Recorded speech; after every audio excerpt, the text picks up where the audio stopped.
Qədim zamanlarda insanlar sehirli xassları maddələr və ya əşyalar haqqında xəyallar qurur, nağıllar danışırdılar. Müasir dövrdə isə bu xəyalların bir qismi maddələrin quruluşlarının dərindən öyrənilməsi ilə həyata keçirmək mümkün olmuşdur.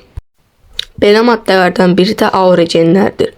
Aerogenlər həddindən artıq yüngül və məsaməli, mükəmməl izolyasiya qabiliyyətli maddələrdir. 50%-dən 99%-ə qədər məsaməli xüsusiyyəti olan aerogenlər bərk halda sərt və quru maddələr kimi səs və termal izolyasiya üçün əvəzedilməz material hesab edilir. Qeyd edilən xüsusiyyətlər aerogenlərin istehsalında geniş tətbiqlərə yol verir. Məişət texnologiyasından aviasiya sənayəsinə qədər hazırda hər yerdə aerogenlərdən istifadə olmağa başlanmışdır. Misal üçün, aerogenlərin tətbiqi aviasiya sənayesində dronların və təyyarələrin daha yüngül, sürətli olmasına yol açır. Onlar daha az yanacaq və daha uzun məsafələr qət edə bilirlər.